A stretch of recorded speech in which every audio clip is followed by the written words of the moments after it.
Selamat malam Bapak Ibu, apa suara saya terdengar?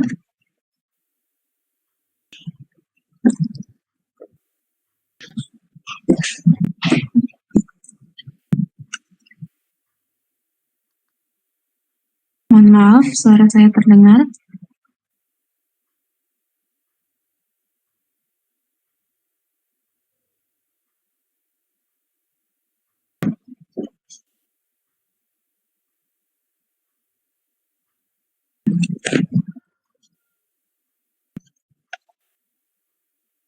Oh, oke, terdengar.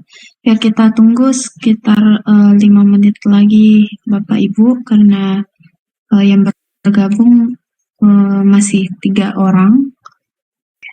Kita menunggu sekitar 5 menit lagi ya.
Ya, sepertinya cuman 3 orang ya yang bisa bergabung untuk malam ini.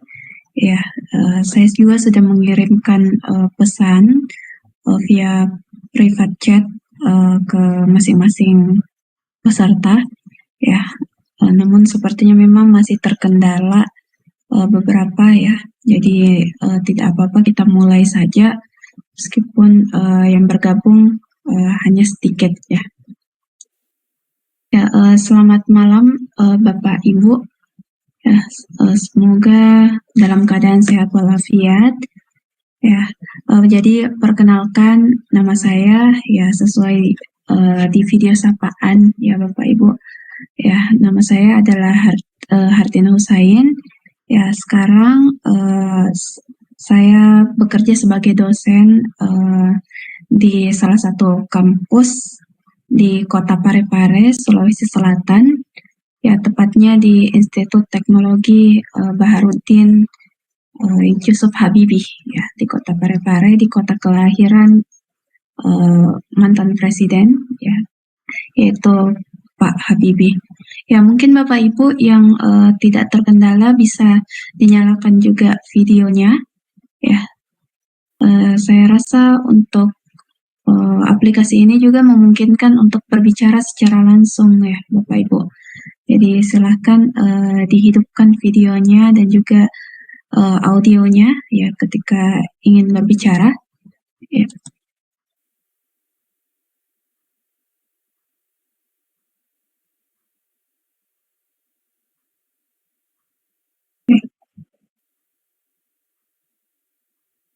Oke. Ya, jadi sebenarnya Tuweb ini ya, jadi ini adalah Tuweb kedua, di mana Tuweb pertama itu sebenarnya dilakukan oleh program studi. Kemudian Tuweb 2, 3, dan 4 ini nanti akan dilakukan oleh tutornya ya. Adapun pembahasan pada Tuweb kali ini, sebenarnya kita hanya mau membahas ya materi-materi sebelumnya yang nantinya uh, akan menunjang dalam penyelesaian tugas satu Bapak Ibu ini. Ya, jadi seperti yang kita lihat pada laman mata kuliah ini, bahwa mata kuliah ini adalah mata kuliah berpraktik Bapak Ibu.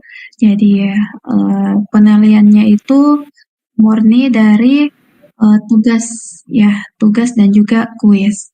Ya, mungkin Bapak Ibu sudah pernah mendapatkan sosialisasi sebelumnya bahwa untuk mata kuliah berpraktik itu sebanyak 60% itu penilaiannya dari tugas. Ya, tugas satu sebanyak 20%, tugas dua sebanyak 20%, dan tugas tiga juga 20%. Sementara 40%-nya itu ya bersumber dari UAS-nya ya, ujiannya Bapak Ibu. Ya, jadi diharapkan Bapak Ibu ini aktif ya dalam menyelesaikan tugas yang ada di laman Bapak Ibu sekalian. Ya, karena ketika salah satu tugas saja tidak dikerjakan, maka otomatis nilainya sudah error. Jadi harap Bapak Ibu tetap memperhatikan tugas-tugas yang ada. Ya, adapun untuk diskusi dan TWEB ini sifatnya untuk TWEB itu sifatnya tidak wajib sebenarnya Bapak Ibu. Hanya saja ini diberikan untuk membantu Bapak Ibu dalam memahami materi yang ada pada website dan juga dalam penyelesaian tugas Bapak Ibu sekalian. Ya. Ya, sedikit penyampaian juga terkait dengan tugas. Ya, saya temukan di lamannya itu sudah ada beberapa orang yang mengumpulkan tugasnya. Namun sayang sekali Bapak Ibu, informasi yang kami dapatkan ini baru-baru juga pekan ini ya, bahwa terdapat kesalahan dalam soal pada tugas yang diberikan tersebut. Ya, ya, pada bagian nomor 1, Bapak Ibu.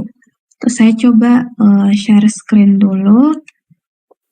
untuk memperlihatkan soal yang benar.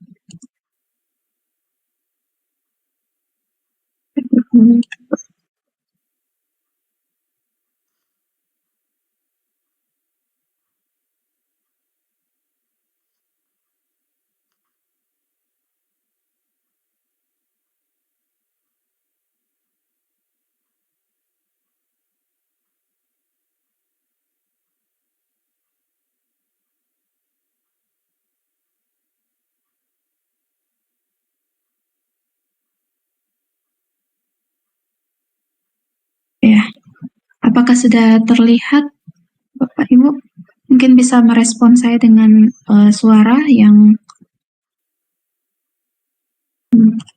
sudah terlihat share screen-nya. Ya. Ya, jadi ini adalah tugas pertama pada mata kuliah analisis dan visualisasi data. Ya, pada soal sebelumnya ya didapatkan bahwa pada kelas terakhir ya di soal ini itu pada bagian ini ya, ini berbeda ya. Jadi yang benar itu intervalnya di sini adalah 48 sampai 52, bukan lebih besar dari 48. Jadi Bapak Ibu yang mungkin telah mengerjakan, ya silakan diperbaiki kembali, kemudian dikumpulkan lagi ya sebagai revisinya. Ya. Sementara yang belum mengerjakan ya silakan dikerjakan dengan soal yang benar seperti ini ya Bu. Ya, nanti saya coba upload di website ya, karena saya sudah coba menguploadnya ternyata ketika dicek kembali belum berganti Pak Ibu. Ya, jadi sebentar saya ya akan mencoba untuk upload kembali.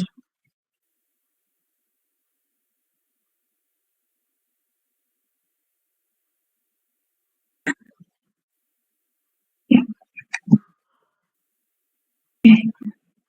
Mungkin dari Bapak Ibu sekalian ada yang merasa kesulitan dalam mengerjakan soal-soal atau tugas-tugas yang diberikan, ya silakan bisa ditanyakan ke sini atau mungkin ada pertanyaan-pertanyaan lain yang bisa kita diskusikan bersama-sama Bapak Ibu. Oke.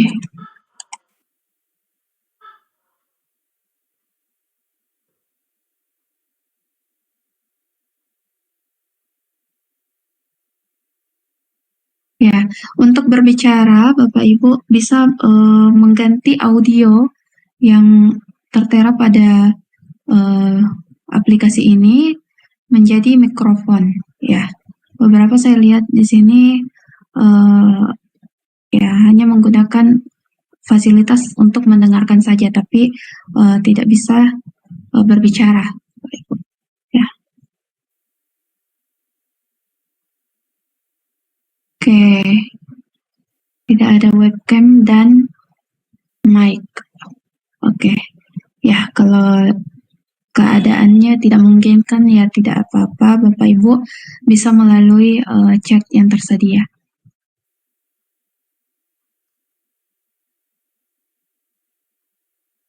Oke. Apakah di antara Bapak Ibu yang ada di sini sudah ada yang menyelesaikan tugasnya? Oke. Ada pertanyaan, apa boleh tulis tangan, Bu, untuk pengerjaannya? Ya, silahkan. Tulis tangan boleh, diketik juga boleh. Tidak masalah, seperti itu.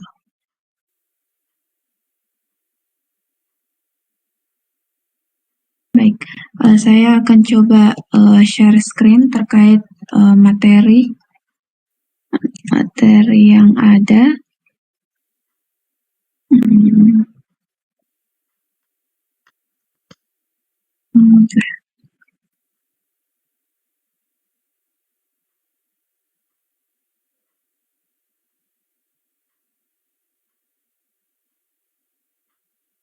Oke.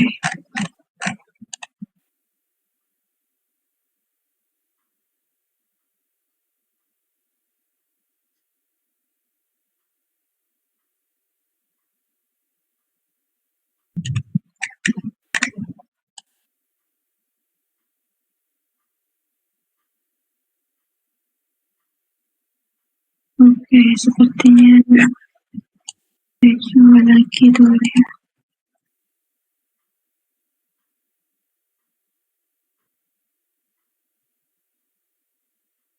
Penggantian soal hanya pada bagian, ya betul Bapak Pak Alfian, ya. Jadi yang berbeda itu pada kelas terakhir, ya, yaitu lebih dari 48 diganti menjadi 48 sampai dengan 52, Pak Ibu.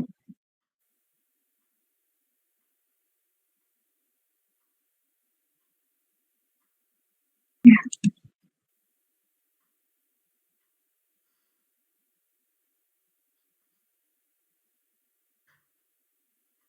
oke. Ya, semoga sudah terlihat PowerPoint-nya, ya Bapak Ibu. Ya, jadi ini materi yang terdapat pada bagian pertama. Ya, materi inisiasi 1, ya, ini mengenai prinsip dasar penyajian data. Ya, jadi dalam ukuran pemusatan data ini ya ada 3, yaitu ada yang dinamakan rata-rata atau mean, ya, kemudian ada juga yang dinamakan dengan median atau nilai tengah, dan yang terakhir itu adalah modus. Ya, ini sebenarnya sudah ada juga pada modul Bapak Ibu, ya, namun ya lebih baik kita bisa jelaskan kembali, ya, Bapak Ibu.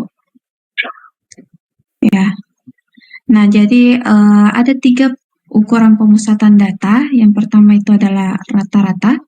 Ya, rata-rata ini artinya ketika datanya itu adalah data tunggal. Ya, data tunggal maksudnya data yang berdiri sendiri, ya, atau bisa dituliskan menjadi X1, X2 sampai dengan Xn. Ya, adapun yang dimaksud di sini X1 itu adalah data pertama, X2 adalah data kedua sampai dengan Xn atau data ke N. Ya, jadi ketika ingin mencari rata-ratanya, ya, Bapak Ibu bisa menggunakan rumus, ya, yaitu sigma XI, ya, artinya X bar ini adalah simbol daripada rata-rata. Sigma XI itu tidak lain adalah penjumlahan daripada semua data yang ada, kemudian dibagi dengan banyaknya data, yaitu N. Ya, jadi ketika Bapak Ibu misalkan memiliki 5 data, katakanlah datanya itu adalah 6, 7, 10, 2, 5, ya. Berarti untuk mencari rata-ratanya, Bapak Ibu bisa tinggal menjumlahkan data yang ada, kemudian dibagi dengan banyaknya data, yaitu sebanyak 5. Ya, seperti itu Bapak Ibu. Ya, ini kita dapatkan hasilnya adalah ya 20-30, ya Bapak Ibu. 30/5 atau sama dengan 6. Ya. Kemudian untuk data tunggal, ya, menghitung mediannya atau nilai tengahnya ini dibedakan menjadi 2 rumus Bapak Ibu, tergantung dengan banyaknya data yang ada. Ketika banyak datanya itu ganjil, ya, maka yang digunakan itu adalah rumus yang pertama di sini. Maaf Bapak Ibu. Oke.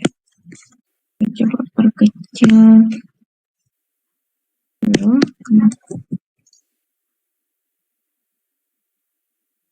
Ya. Ya, jadi yang pada bagian A di sini, ini adalah ketika jumlah N-nya atau jumlah datanya itu ganjil. Ya, maka bisa didapatkan mediannya, yaitu XK, di mana K-nya ini adalah N tambah 1/2. Ya, jadi maksudnya XK di sini yang dicari adalah K.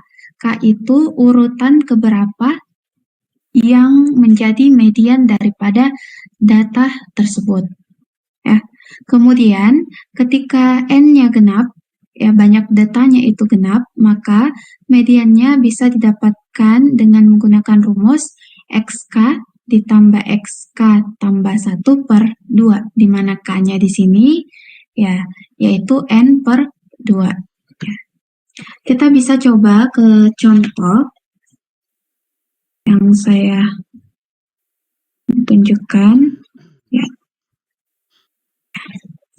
Nah, misalkan kita menggunakan data yang ini ya Bapak Ibu, ini kan ada 5 data. Ya. Jika datanya ganjil, maka kita menggunakan rumus yang bagian A. Nah, ini jumlah datanya adalah 5, berarti N-nya kita tuliskan sama dengan 5. Ya, kemudian kita bisa tuliskan median. Ya. Median itu sama dengan XK, di mana K-nya itu adalah N tambah 1 per 2. Ya, K yang di sini bisa saya ganti menjadi N tambah 1 per 2. Ya, berapa jumlah N-nya? Yaitu ada 5. 5 tambah 1 per 2. Berarti ini sama dengan X 6 per 2 atau X3. Nah, kemudian X3 ini belum sampai ke mediannya, melainkan hanya menunjukkan bahwa mediannya itu berada pada urutan ketiga, Bapak Ibu. Ya, yang namanya urutan berarti data yang dimiliki itu haruslah diurutkan terlebih dahulu ketika ingin mencari mediannya. Ya, berarti ketika kita memiliki data seperti ini, ya, di mana datanya tidak berurut, maka kita urutkan. Ya, kita urutkan boleh dari yang terkecil ke terbesar, ataupun sebaliknya dari yang terbesar ke yang terkecil. Ya, berarti seperti ini Bapak Ibu. Ya, ini ketika sudah diurutkan, maka kita bisa mendapatkan bahwa yang dimaksud dengan X3 itu adalah data urutan ketiga.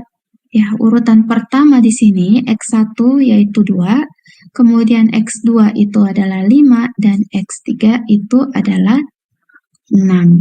Berarti ini mediannya sama dengan 6. Seperti itu Bapak Ibu. Ya, ketika jumlah datanya itu ganjil. Ya. Kemudian yang bagian B, ketika jumlah datanya itu genap. Ketika jumlah datanya genap. Ya, misalkan saya memiliki sebuah data. Ya, memiliki sebuah data. Ini datanya saya ambil dari data sebelumnya, tinggal ditambahkan satu data, sehingga menjadi genap jumlah datanya ya. Seperti ini. Ini pun sudah saya urutkan Bapak Ibu. Nah, dari sini kita bisa tuliskan bahwa N-nya itu ada 6. N-nya ada 6 yaitu genap, sehingga yang digunakan rumusnya adalah bagian B. Ya, kemudian kita bisa tuliskan di sini dengan menggunakan rumus bagian B, yaitu median, sama dengan XK. K-nya saya langsung ganti jadi N per 2 ya Bapak Ibu, sesuai dengan keterangannya di sini. Kemudian ditambah X N per 2 tambah 1 per 2. Ya. Kemudian dari sini ganti nilai N menjadi 6, Bapak Ibu. Ya, ketika N-nya diganti menjadi 6, maka ini menjadi X3, ya, 6 per 2 atau 3, tambah X, N-nya jadi 6, berarti 6 per 2 itu adalah 3, tambah 1 berarti 4. Ya, per 2. Ya, sehingga didapatkan bahwa mediannya itu adalah, saya lanjutkan di sini ya. X3 itu adalah data urutan ketiga. Data urutan ketiga berarti 6. Urutan keempat atau X4 itu adalah 7. Kemudian dibagi 2. Berarti ini diperoleh hasilnya 6,5. Seperti itu ya Bapak Ibu. Untuk median.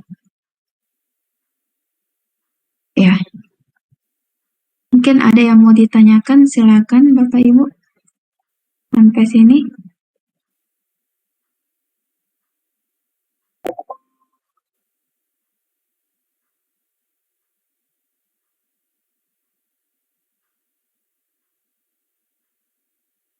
Ya, jika ada yang mau ditanyakan. Oke, sudah jelas. Ya, kita lanjut. Ya, kemudian yang ketiga itu ada yang namanya modus. Ya, pada data tunggal, modus di sini dihitung tanpa menggunakan rumus, Bapak Ibu. Jadi cukup melihat mana data yang berulang paling banyak atau yang memiliki frekuensi terbesar. Ya. Adapun modus sebuah data itu bisa berjumlah 1, 2, 3, bahkan lebih dari 3. Dan juga bisa tidak memiliki modus sama sekali. Ya, tidak memiliki modus ketika datanya itu tidak ada yang berulang. Maka itu dikatakan tidak memiliki modus. Ya, sementara jikalau ada data yang berulang sama banyak, ya, maka modusnya itu ya lebih dari 1. Seperti itu. Sebagai contoh, misalkan saya tuliskan di sini, maaf, saya coba. Misalkan saya memiliki data tunggal seperti ini. Nah, ketika datanya seperti ini, yaitu 1561843, ini tidak ada data yang berulang. Berarti modusnya itu tidak ada, atau modusnya 0. Kemudian, misalkan saya tambahkan di sini data lagi 6. Ya, berarti ini menjadi modusnya, atau saya singkat dengan mu, itu adalah 6. Ya. Modusnya adalah 6, karena angka 6 ini berulang paling banyak, yaitu sebanyak 2 kali dibandingkan dengan bilangan yang lain. Ya. Kemudian, ini juga bisa kita lihat contoh modus yang lebih dari 1. Nah, katakanlah datanya seperti ini. Ya. Angka 1 berulang 2 kali, angka 2 berulang 2 kali. Ini kita bisa tuliskan bahwa modusnya itu ada 3, yaitu angka 1, 2, dan juga 3. Seperti itu ya Bapak Ibu. Oke, kita lanjut. Ya, ukuran penyebaran data. Ya, ukuran penyebaran data di sini ada range. Range ini adalah X max, artinya data yang paling besar. Data yang paling besar atau data yang terbesar dikurangi dengan X min, data yang terkecil. Ya. Kemudian ada juga di sini keragaman atau dinamakan juga dengan varians. Ya. Varians di sini ini simbolnya adalah sigma, ya, sigma kuadrat. Sigma kuadrat itu ya, jadi ini dibaca sigma ya Bapak Ibu, ini juga sigma. Ya. Sigma XI dikurang mu, ya. Adapun mu yang di sini ini sebenarnya sama dengan X bar. Bapak Ibu. Sama dengan rata-rata berpangkat 2 dibagi dengan N. Ya, dibagi dengan N. N ini adalah banyaknya data. Kemudian simpangan baku sebenarnya ini adalah akar dari keragaman, akar dari varians. Jadi ketika variansnya sudah diketahui, maka untuk mencari simpangan bakunya itu adalah cukup mengakarkan ya nilai daripada variansnya seperti itu Bapak Ibu. Ya, kemudian ada juga yang namanya koefisien keragaman ya atau disingkat dengan CV. Ya, ini adalah simpangan baku ya, atau standar deviasi dibagi dengan X bar atau rata-rata dikali dengan 100%. Ya, pada tugas Bapak Ibu, pada nomor 2 itu diminta untuk mencari koefisien keragaman. Ya, koefisien keragaman di mana telah diketahui berapa simpangan bakunya dan juga berapa rata-ratanya. Sehingga Bapak Ibu sekalian bisa langsung mensubstitusi angka tersebut untuk mendapatkan koefisien keragamannya. Ya. Bisa diganti nilai S-nya atau simpangan bakunya dan juga rata-ratanya. Ya, kemudian kita lanjut ke bentuk penyajian data. Ya, ada yang disajikan dalam bentuk tabel dan juga bentuk grafik. Ya, kemudian ini kita bisa lihat bahwa jika data ditampilkan dalam bentuk tabel, ada yang namanya tabel satu arah atau one way table. Ya, kemudian ada tabel dua arah atau tabulasi silang. Ya, jadi yang membedakan di antara kedua ini, kita bisa lihat bahwa pada tabel satu arah ini hanya menggunakan satu pembanding di sini atau satu variabel, yaitu jumlah responden saja. Ya, sementara tabulasi silang ini melihat antara hubungan di sini kategori umur dengan jenis kelamin. Ya, jadi dia melihat dua hubungan variabel yang berbeda, yaitu variabel umur dan juga variabel jenis kelamin. Kemudian, ya, dalam membuat tabel distribusi frekuensi, ya, oke. Ya, ini ya. Jadi kalau di tugasnya Bapak Ibu itu tabel distribusi frekuensinya sudah tersedia. Tabel distribusi frekuensinya sudah tersedia. Jadi langkah-langkah dalam membuat tabel distribusi frekuensi itu tidak dilakukan lagi pada tugas pertama.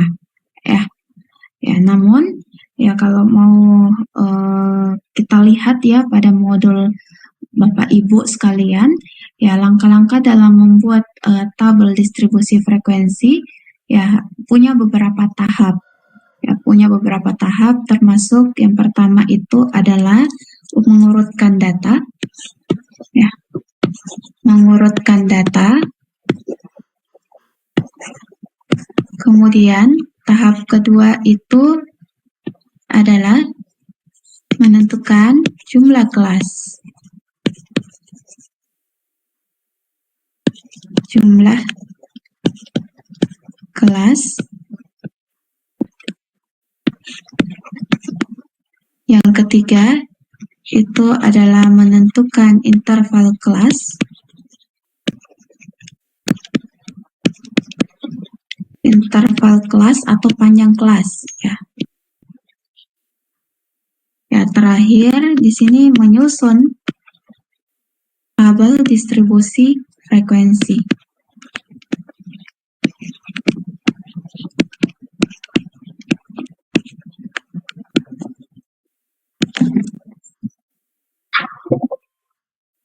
Ya.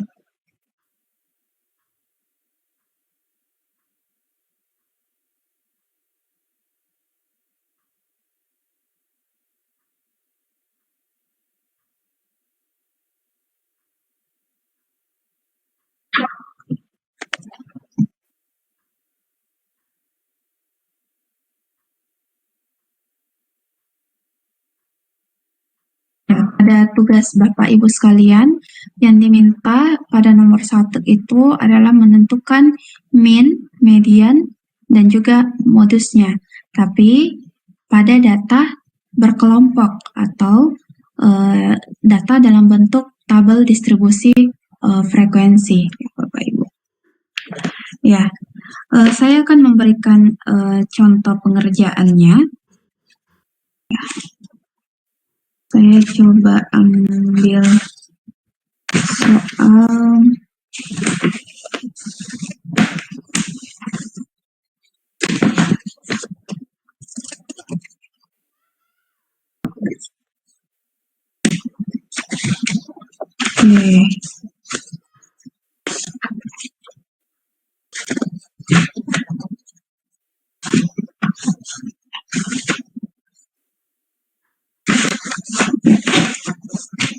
Saya coba menuliskan rumusnya dulu Bapak Ibu ya. Jadi menentukan mean, median, dan juga modus data berkelompok. Ya, jadi perlu dipahami dulu bahwa yang dimaksud data berkelompok itu adalah data yang berbentuk interval atau berbentuk tabel distribusi frekuensi. Ya, Bapak Ibu sekalian bisa mencari beberapa referensi, ya tidak mesti dari modul, bisa juga dari internet, ya. Semua rumusnya itu sama saja Bapak Ibu, hanya saja mungkin perbedaan simbol, ya. Ini mungkin terjadi antara satu buku dengan satu sumber yang lainnya, ya, seperti itu. Nah, untuk mean, ya, saya tuliskan mean atau disimbol dengan X bar.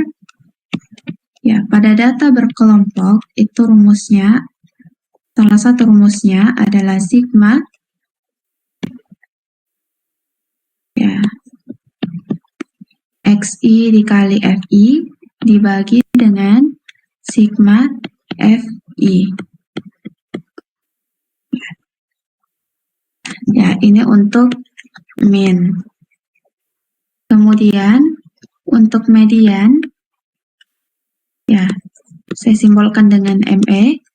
Itu rumusnya adalah tepi bawah, ya, ditambah 1/2N, ya, 1/2N dikurang frekuensi kumulatif per frekuensi median dikali dengan lebar kelas. Ya. Ini mungkin saja berbeda simbolnya ya Bapak Ibu. Ya. Mungkin di simbol pada referensi yang lain itu tidak menggunakan C, ya. Mungkin saja ada yang menggunakan L atau mungkin ada yang menggunakan P, ya. Tapi makna sebenarnya itu sama saja. Ya.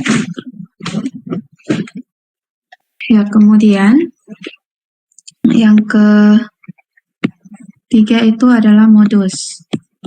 Modus di sini rumusnya adalah tepi bawah ditambah D1 per D1 tambah D2 dikalikan dengan C.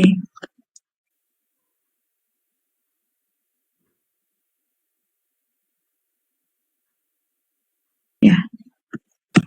Adapun keterangannya, ya saya bisa tambahkan di sini. XI di sini itu adalah nilai tengah. Nilai tengah. Kemudian FI ini adalah frekuensi. Ya, kemudian pada median dan modus, ya, keterangannya yaitu TB adalah tepi bawah kelas median, ya, untuk rumus median. Kemudian tepi bawah kelas modus untuk rumus modus, ya seperti itu Bapak Ibu. Kemudian FK pada rumus median itu adalah frekuensi kumulatif sebelum kelas median. Ya, ada kata sebelum ya Bapak Ibu. Jadi bukan pada kelas mediannya, melainkan sebelumnya. Ya, FME itu adalah frekuensi kelas median. Kelas median. Kemudian C ini adalah interval kelas. Interval kelas. Atau bisa juga dinamakan panjang kelas.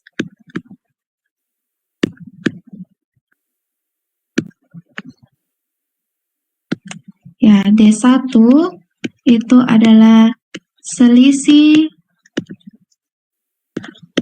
frekuensi kelas modus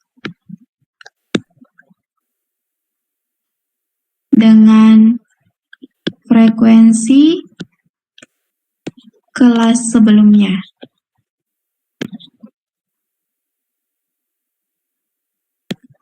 Ya, sementara D2 itu selisih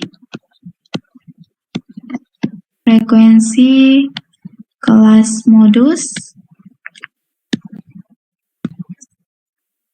dengan frekuensi kelas setelahnya atau sesudahnya. Ya. Seperti itu ya Bapak Ibu keterangannya. Baik, ya. Kita lanjut ke contoh soal untuk menentukan min, median, dan modus pada data berkelompok. Ya, saya coba tuliskan contoh soal sederhana. Nah, misalkan di sini ada nilai dari 1 sampai 4. Saya pakai 1 sampai 5.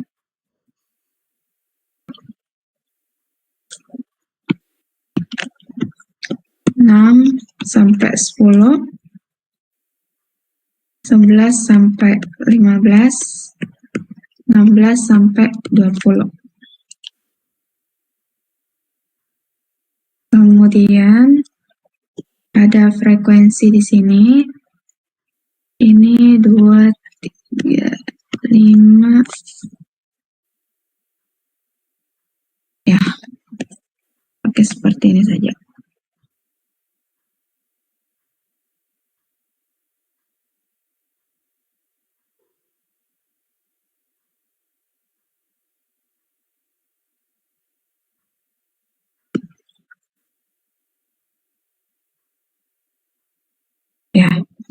Ya, misalkan diberikan sebuah soal seperti ini, ya diketahui nilai dan juga frekuensi.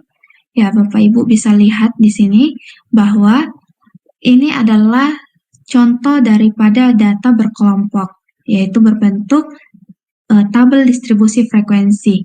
Jadi datanya di sini berbentuk interval, ya tidak seperti data tunggal tadi yang berdiri sendiri. Sementara ini berbentuk interval yaitu 1 sampai 5, ya data kelas pertama. Ya, jadi ini disebut dengan kelas Bapak Ibu. Ini kelas pertama, kelas kedua, kelas ketiga, dan kelas keempat. Jadi bisa dilihat pada soal ini terdiri dari 4 kelas. 4 kelas. Ya, kemudian ya ada yang namanya batas bawah dan ada yang namanya batas atas, ya, Bapak Ibu. Ya. Jadi ada istilah batas bawah pada tabel distribusi frekuensi, yaitu batas bawah adalah ini yang terletak di sebelah kiri. Ya, itu batas bawahnya. Jadi 1, 6, 11, 16 gitu. Kemudian ada yang namanya batas atas, Bapak Ibu. Ya, batas atas itu yang terletak di sebelah kanannya ini. Ya, Berarti nilainya adalah 5, 10, 15, dan juga 20. Kemudian, ada juga yang namanya tepi bawah.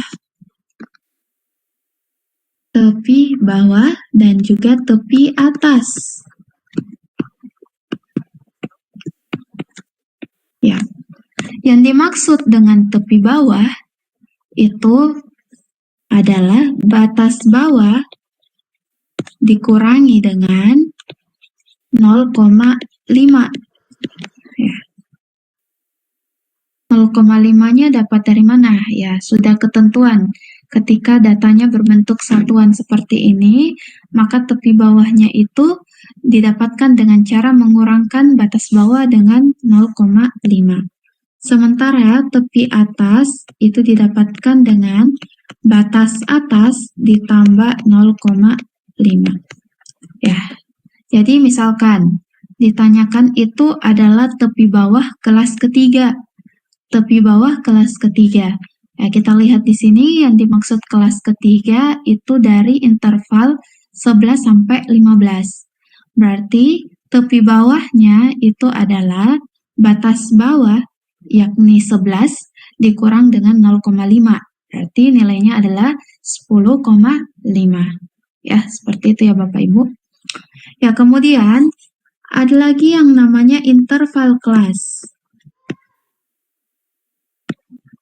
Ya, interval kelas atau panjang kelas. Ya, ini bisa didapatkan dengan rumus yaitu tepi atas kurang tepi bawah. Tepi atas kurang tepi bawah. Nah, interval kelas ini nilainya akan sama di semua kelas. Ya, di semua kelas pada data yang sama di sini. Artinya, interval kelas 1 ini sama saja dengan interval kelas 2, interval kelas 3, dan kelas 4. Ya, untuk mencari nilainya, salah satu rumusnya bisa digunakan dengan cara tepi atas dikurangi tepi bawah. Ya, tepi atas kurang tepi bawah. Misalkan kita pakai yang kelas pertama. Tepi atasnya itu adalah 5 tambah 0,5 atau 5,5. Kemudian tepi bawahnya itu 1 dikurang 0,5. Ya, atau sama dengan 0,5. Nah, ini ketika kita kurangkan, maka didapatlah hasilnya itu adalah 5. Ya, berarti interval kelasnya itu adalah 5. Atau Bapak Ibu juga bisa menghitung secara manual saja. Ya, maksudnya apa? Misalkan di sini kelasnya itu adalah 1 sampai 5. Bapak Ibu bisa menghitung ada berapa banyak angka pada interval 1 sampai 5. Ya, ada berapa banyak angka. Jadi perhitungannya itu dimulai dari batas bawahnya sampai dengan batas akhir. Ya, jadi ketika di sini tertulis 1 sampai 5, Bapak Ibu menghitungnya dari angka 1. Angka 1, 2, 3, 4, 5. Ada 5 data di situ. Berarti interval kelasnya itu ada 5. Begitupun dari 6 sampai 10, ini juga harusnya ada 5. 6, 7, 8, 9, 10. Ya, ada 5 data. Ya, begitupun kelas-kelas berikutnya. Pasti jumlah interval kelasnya itu selalu sama. Seperti itu Bapak Ibu. Nah, kemudian kita lanjut bagaimana cara menghitung min atau rata-rata pada data berkelompok. Ya.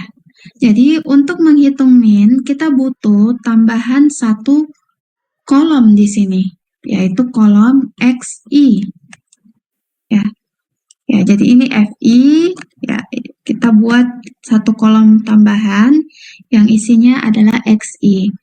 Ya, XI di sini adalah nilai tengah. XI adalah nilai tengah. Bagaimana cara mendapatkannya?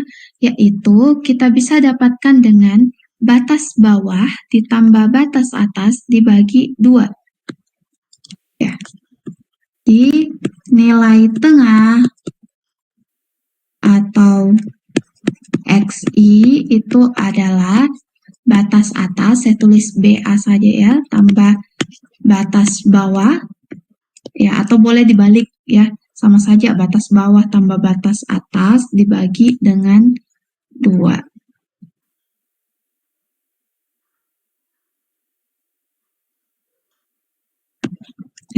Batas bawah tambah batas atas bagi 2. Ya, berarti untuk kelas pertama di sini, XI-nya itu adalah 1, batas bawahnya kan 1, batas atasnya 5, bagi 2. 1 tambah 5, 6, bagi 2 itu 3. Ya. Kemudian, begitupun untuk kelas kedua, 6 tambah 10 itu 16, bagi 2 dapat 8. Ya, ini juga dilakukan hal yang sama. Ini didapatkan 13, kemudian di sini didapatkan 18. Ya. Setelah dapat XI-nya atau nilai tengahnya, ya, Bapak Ibu bisa melanjutkan lagi dengan membuat kolom, yaitu kolom perkalian antara frekuensi dengan nilai tengahnya. Ya, FI kali XI, atau ya sama saja ya meskipun dibalik Bapak Ibu. XI kali FI sama saja dengan FI kali XI. Ya, mengapa dicari seperti ini? Karena rumus daripada rata-rata tadi itu adalah sigma FI dikali XI dibagi dengan sigma FI. Ya. Maksud dari sigma FI kali XI artinya kita kalikan dulu FI dengan XI, kemudian menjumlahkan hasil perkaliannya. Ya, itu yang dinamakan dengan sigmanya di sini. Ya, FI kali XI ini kita dapatkan dari hasil perkalian kolom FI dengan XI. Berarti 2 dikali dengan 3 itu mendapatkan 6. 3 kali 8, 24. Ya, 5 kali 13 itu dapat 65. Ya, kemudian ini dapat 36. Ya. Ini tinggal dijumlahkan ke bawah Bapak Ibu. Dijumlahkan ke bawah untuk mendapatkan nilai sigmanya. Ya. Ini kita bisa jumlahkan. Ya, berapa ini? 9 tambah 12. Ya, berarti dapat 1. Ya, kemudian 9, 10, 11. Ya, silakan dihitung kembali ya Bapak Ibu. Oke. Oh, saya sepertinya salah hitung.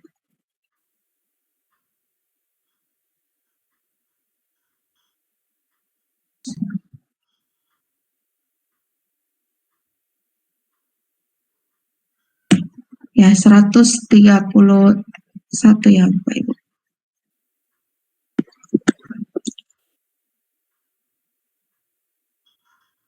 Ya. Kemudian sigma FI-nya itu berarti kita jumlahkan di sini FI untuk mendapatkan sigma FI itu 12. Ya, ini tinggal kita substitusi sigma FI kali XI itu 131, kemudian sigma FI itu adalah 12. Ya. Ya, jawaban Bapak Ibu bisa ditulis tangan apabila kesusahan ya dalam mengetik simbolnya ataupun rumusnya, ya silakan ditulis tangan saja, kemudian nanti di scan begitu Bapak Ibu. Ya, ini kita tinggal bagi, dapat hasilnya 10,92 ya, seperti itu. Ini untuk rata-rata data berkelompok ya. Kemudian untuk median, itu ya cara pengerjaannya berbeda lagi Bapak Ibu. Ya, jadi kita punya nilai dan FI ya. Ini saya tulis kembali 1 sampai 5, 6 sampai 10, 11 sampai 15, kemudian 16 sampai 20. Ini 2, 3, 5, 2. Nah, pada bagian median, jika Bapak Ibu perhatikan kembali rumus yang saya tuliskan tadi, itu ada nilai FK di situ. Ada nilai frekuensi kumulatif. Artinya, Bapak Ibu harus menambahkan satu kolom di sini, yaitu FK, mencari frekuensi kumulatifnya. Ya, bagaimana cara mencarinya? Yaitu dari frekuensinya yang kita kumulatifkan, yang dikumulatifkan atau dijumlahkan secara terus-menerus. Seperti itu, Bapak Ibu. Ya, jadi FK di sini kita ambil frekuensi dari kelas pertama, yaitu 2. Kemudian, yang di bawahnya ini kita dapatkan dari menjumlahkan frekuensi kelas pertama dengan frekuensi kelas kedua. Dijumlahkan. Berarti 2 tambah 3, yaitu dapat 5. Ya. Kemudian, yang ketiga di sini didapatkan dengan menjumlahkan frekuensi kelas pertama, kedua, dan ketiga. Ya, pertama, kedua, dan ketiga. Ya, berarti didapatkan di sini hasilnya 10. Ya, dan yang terakhir di sini dijumlahkan dari kelas pertama sampai dengan kelas keempat, yaitu didapatkan frekuensinya adalah 12. Ya, seperti itu Bapak Ibu. Nah, setelah dibuat frekuensi kumulatifnya seperti ini, maka kita tentukan di mana kelas mediannya. Ya, tentukan kelas median. Ya, adapun kelas median itu adalah setengah dari jumlah data kelas mediannya. Ya, jumlah datanya ini ada 12 Bapak Ibu. Ya, sama seperti yang sebelumnya ya. Ini ketika kita sigmakan di sini 12 frekuensinya.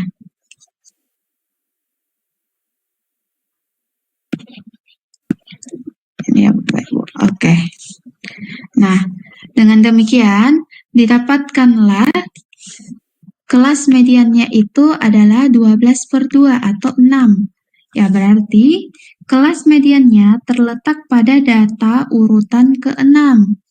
Ya, bukan nilainya 6 mediannya Bapak Ibu, melainkan urutan datanya itu di urutan ke-6, seperti itu. Bagaimana cara mengetahui urutan data pada tabel distribusi frekuensi? Ya, Bapak Ibu bisa melihat pada frekuensi kumulatifnya. Ya, jadi pada frekuensi kumulatifnya di sini angka 2 maksudnya adalah di bagian kelas pertama ini terdapat data pertama sampai data kedua. Ya. Kemudian yang kelas kedua ini di sini kali dilihat ya Bapak Ibu bahwa frekuensi kumulatifnya adalah 5. Artinya apa? Di sini terdapat data ketiga sampai kelima. Kenapa ketiga? Ya, karena data pertama dan kedua sudah ada di kelas pertama, sehingga data berikutnya itu ada di kelas kedua, di kelas berikutnya. Nah, berarti di sini ada data 3 sampai dengan data 5, sampai dengan frekuensi kumulatifnya. Kemudian, data ke-6 itu ada di kelas ketiga, kelas berikutnya. Ini sampai dengan data ke-10, seperti itu Bapak Ibu. Kemudian, data ke-11 sampai dengan 12 ada di kelas ke-4. Ya, gunanya dituliskan seperti ini agar lebih mudah mengetahui di manakah kelas mediannya berada. Ya. Kita lihat di sini bahwa kelas mediannya ada pada data ke-6. Data ke-6 itu terdapat pada kelas ke-3, Bapak Ibu ya. Kelas ketiga. Ya, karena di sini 6 sampai 10. Nah, setelah didapatkan kelas mediannya, ya Bapak Ibu bisa berikan tanda bahwa itu adalah kelas mediannya dan gunakan rumus daripada median yang tadi kita telah tuliskan sebelumnya. Yaitu median sama dengan tepi bawah ditambah 1/2N dikurang FK per FME dikalikan dengan C. Ya. TB di sini adalah tepi bawah kelas median. Ya. kelas mediannya itu ada di kelas keempat di sini Bapak Ibu. Berarti TB-nya yang diambil adalah tepi bawah kelas keempat juga.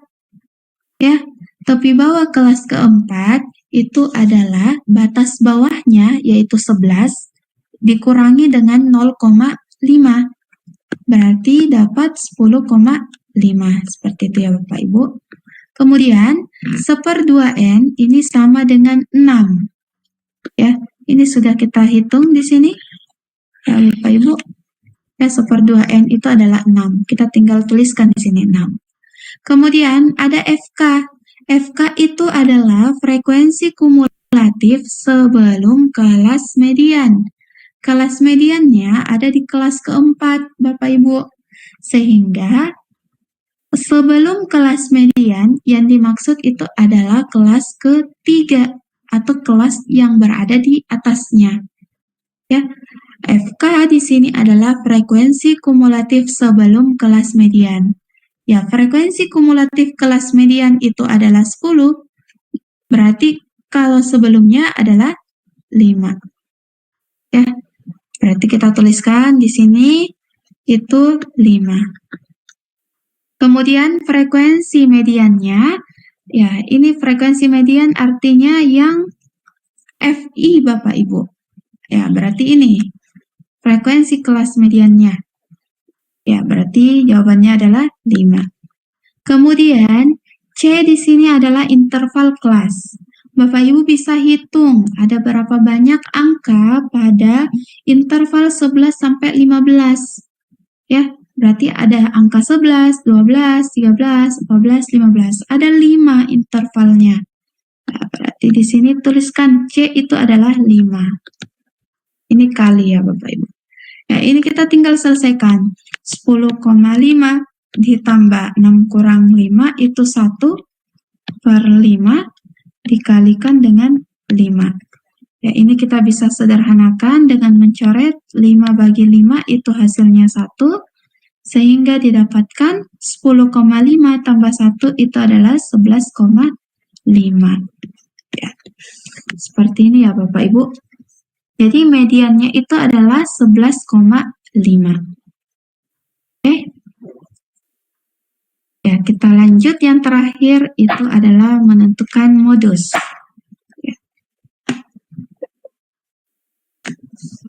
Ya, jika ada yang ingin ditanyakan silakan bertanya Bapak Ibu via chat room. Jika tidak memungkinkan lewat mikrofon, ya silakan lewat chat.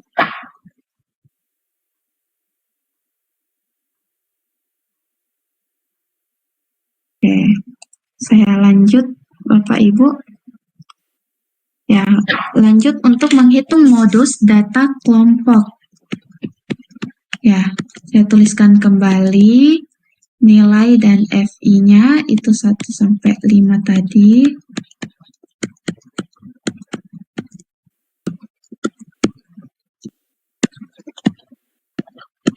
Oke. Ya. Untuk menentukan modus data kelompok, ya Bapak Ibu harus mencari kelas modusnya juga. Mencari kelas modusnya itu didapatkan dengan melihat saja mana kelas yang memiliki frekuensi terbanyak. Mana kelas yang memiliki frekuensi paling besar itu adalah kelas modusnya. Ya, berarti kita lihat di sini yang memiliki frekuensi paling besar itu adalah kelas ketiga. Ya, berarti ini adalah kelas modusnya Bapak Ibu di sini.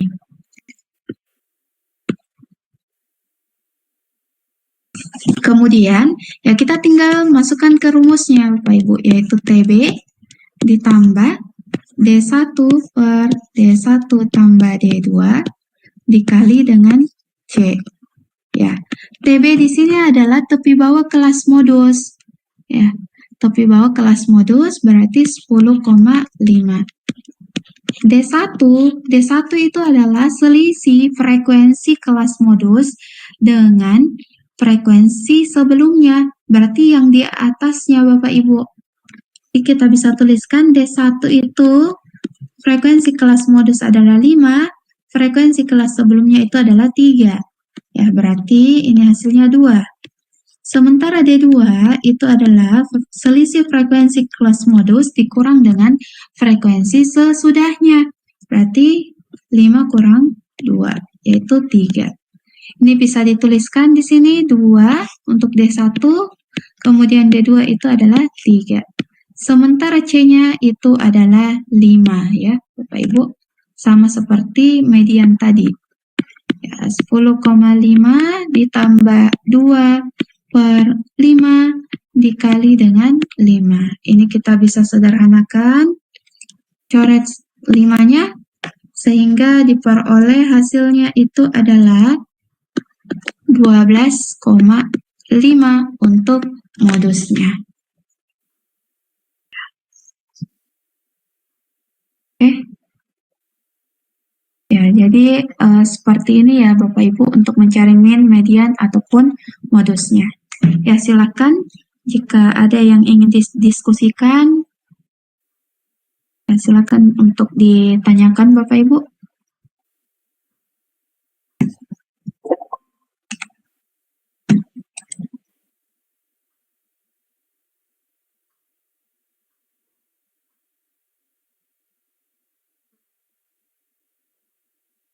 Ya, silakan ditanyakan jika ada yang tidak dipahami.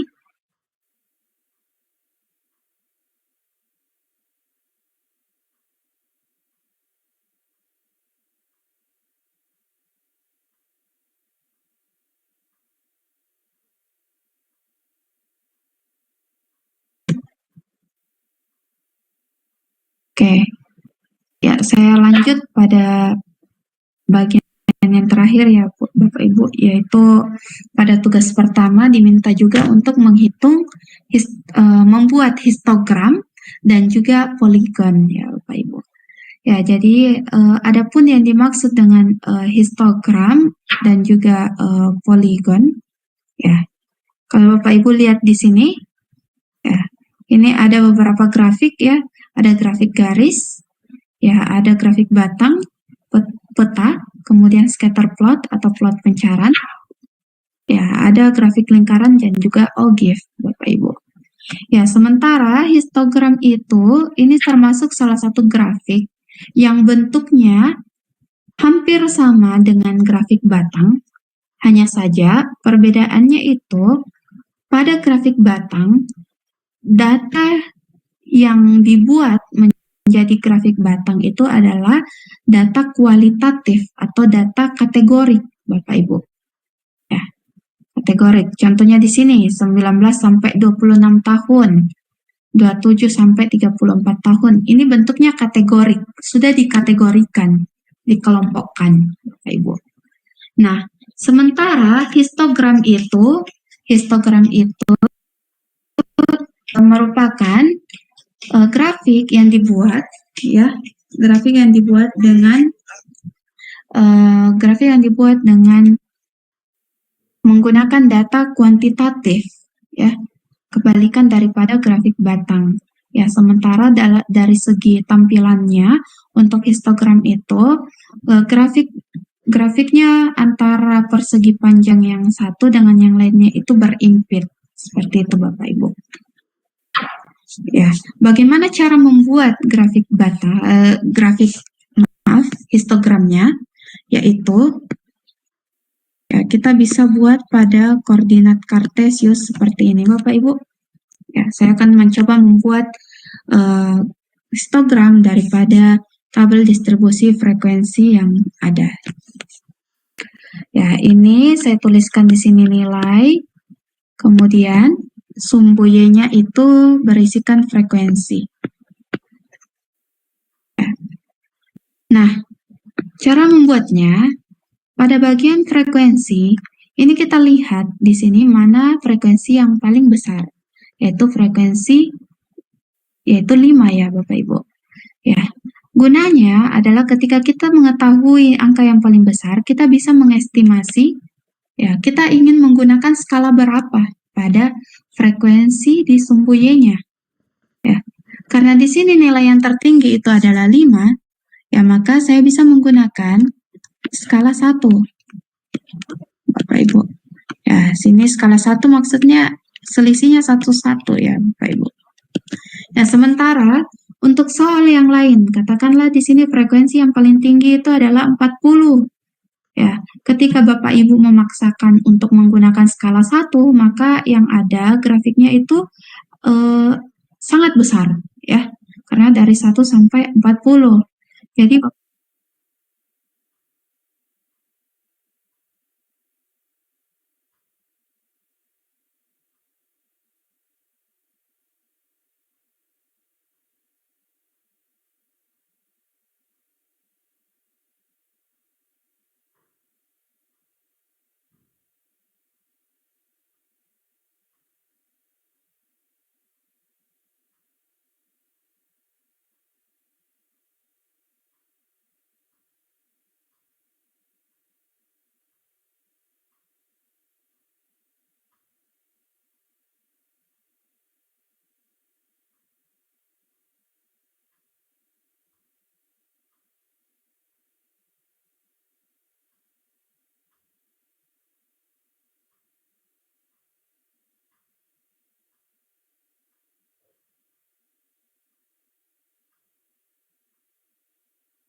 apakah suaranya sudah terdengar Bapak Ibu?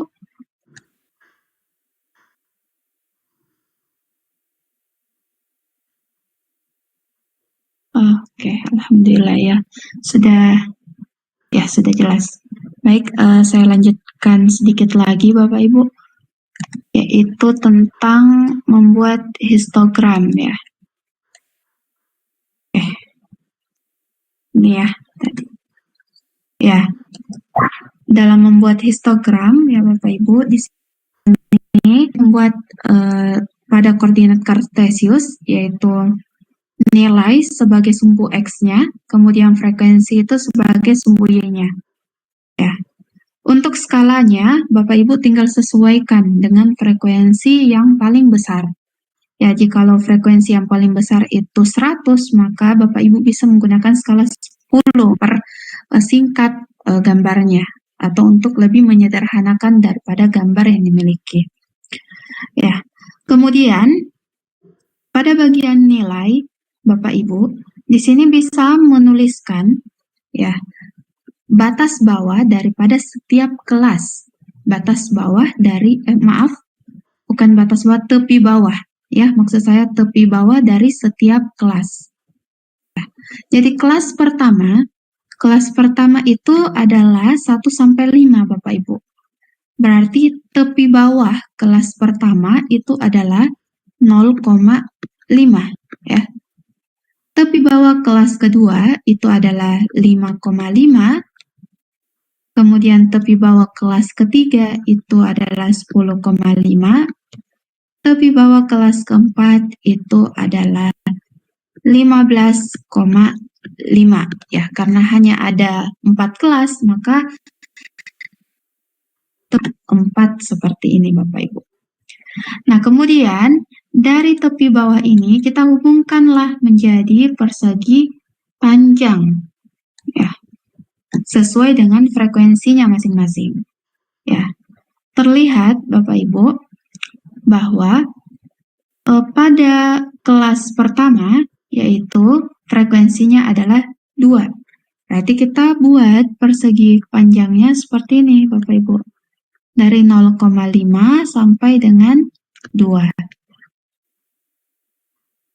Ya, seperti ini ya. Oke. Kemudian untuk kelas kedua, yaitu frekuensinya ada 3. Berarti ketika kita buat seperti ini.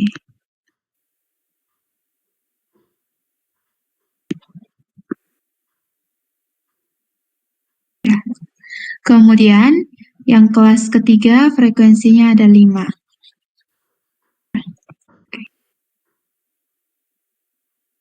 Oke, maaf sepertinya saya keliru membuat ininya ya. Saya coba ulangi dulu ya Bapak Ibu. Saya keliru membuat perseginya. Ini harusnya sampai sini dia.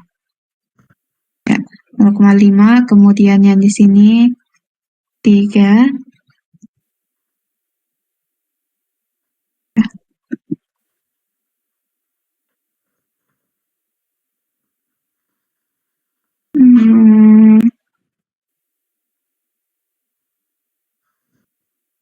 Oke.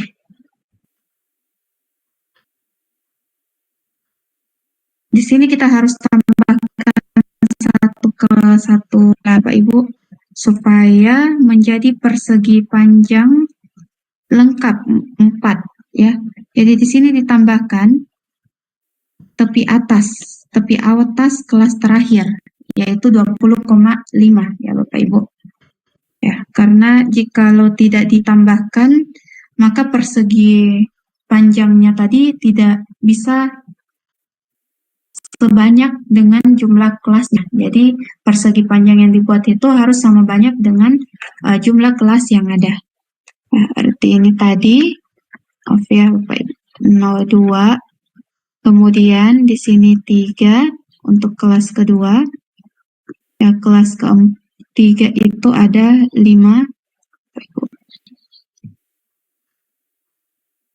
seperti ini, dan kelas terakhir itu ada 2.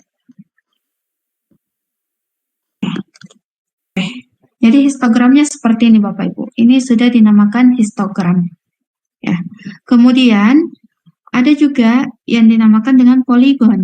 Ya, untuk membuat poligon sebenarnya lebih mudah lagi karena ketika histogramnya sudah dibuat, ya, maka poligon itu hanyalah menghubungkan antara titik tengah setiap persegi panjang pada histogram dengan garis.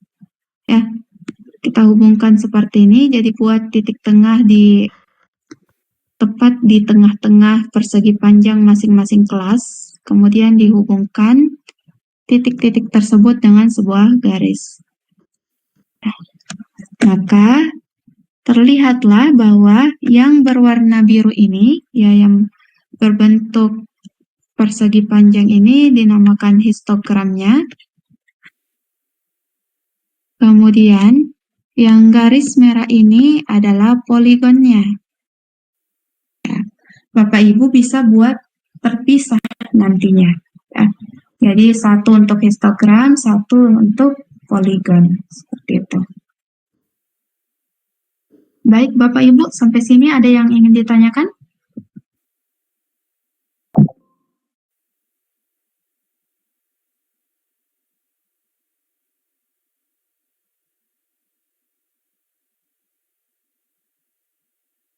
Apa ada yang ingin ditanyakan Bapak Ibu? Oke.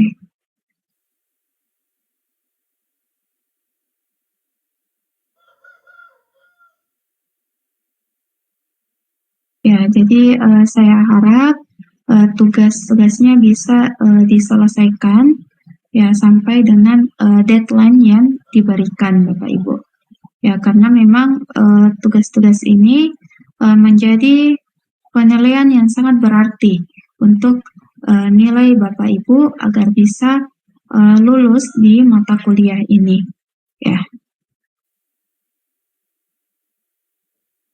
Adapun untuk di bagian diskusi, Bapak Ibu, bagian diskusi ya silakan Bapak Ibu bertanya, memanfaatkan fasilitas diskusi yang disediakan, bertanya ataupun mendiskusikan apa saja yang tidak dipahami terkait dengan materi yang diberikan.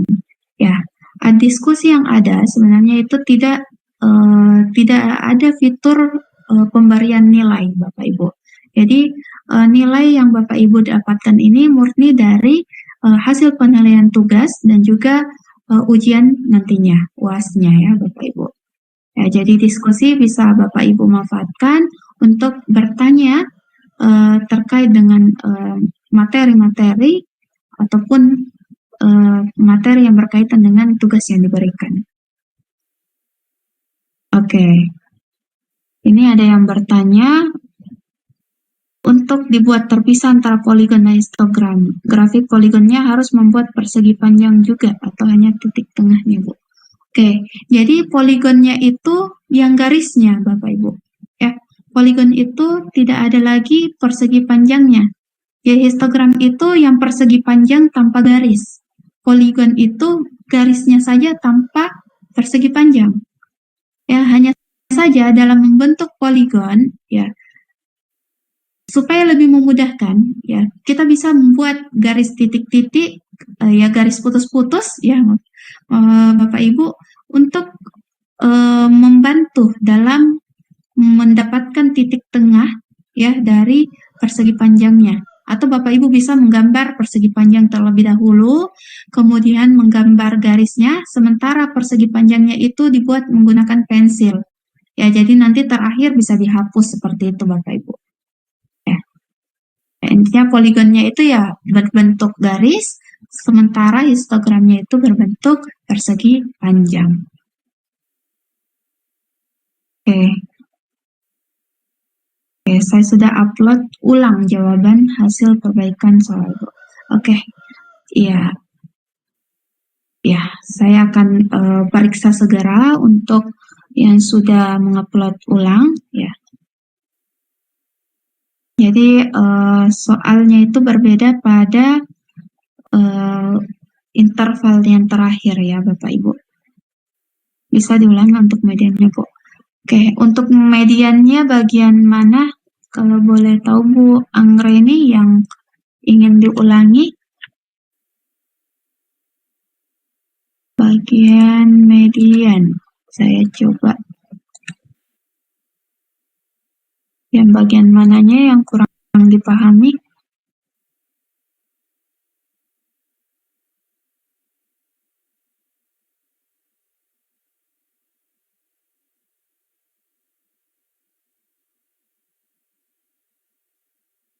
Oke. Ini ya Bapak Ibu.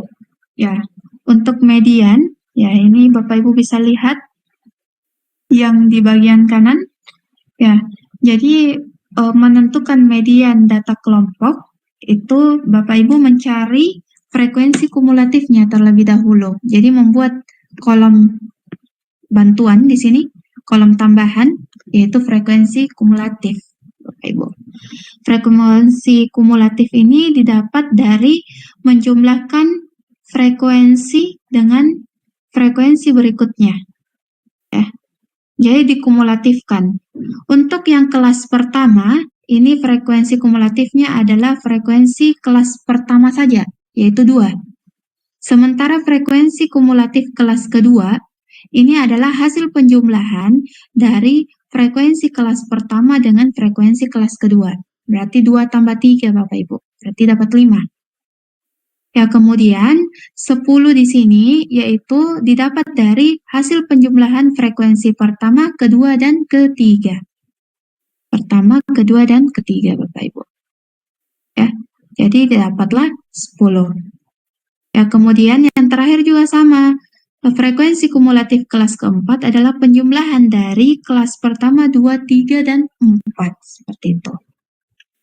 Ya, setelah didapatkan seperti ini, dicarilah kelas mediannya, Bapak Ibu. Carilah kelas mediannya, di mana kelas median itu artinya data yang terletak di tengah-tengah. Ya, untuk mengetahui data yang terletak di tengah-tengah, berarti kita bisa dapatkan dengan cara membagi 2 jumlah data yang ada.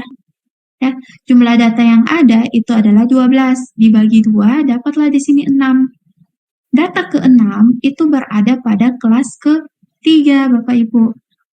Ya, kenapa tahunya kelas ke-3? Karena dari frekuensi kumulatifnya di sini 10. Ya, di sini 10. Kemudian yang sebelumnya itu 5. Berarti data ke-6 sampai ke-10 itu ada di kelas ke-3. Seperti itu, Bapak Ibu. Nah, sementara yang lainnya tinggal di substitusi frekuensi kumulatif. FK di sini adalah frekuensi kumulatif sebelum kelas median. FME itu adalah frekuensi kelas median, yaitu 5. Ya, sementara C itu adalah interval kelas atau panjang kelas. Ada berapa banyak data pada kelas mediannya, yaitu dari 11 sampai 15, yaitu ada 5 data. Seperti ini. Selebihnya ini perhitungan secara matematisnya, Bapak Ibu.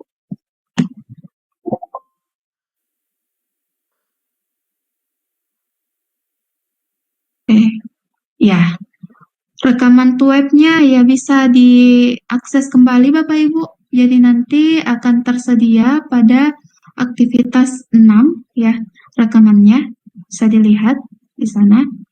Ya, kemungkinan rekamannya itu baru bisa diakses besok hari Bapak Ibu karena butuh waktu untuk memproses rekaman tersebut. Ada lagi yang ingin ditanyakan?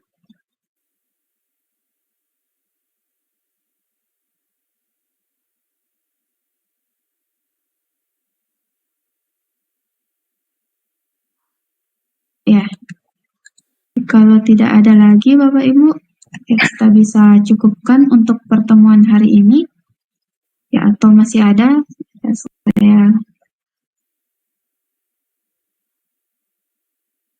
saya cukup. Ya.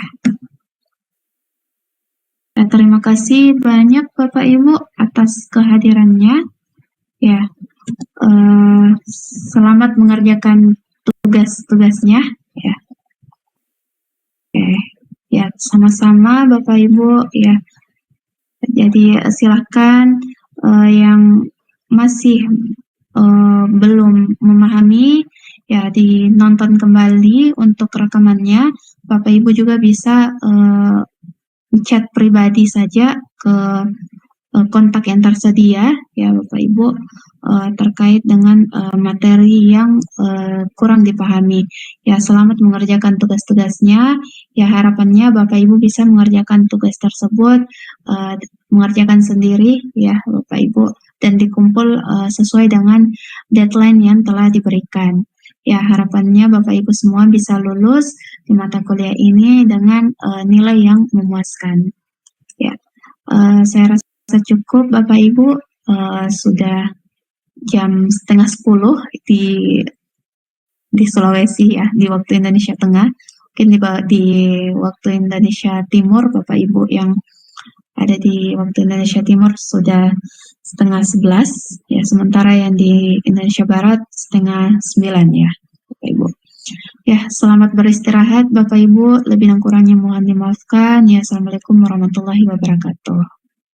Waalaikumsalam. Ya, baik. Ya, saya akhiri ya Bapak.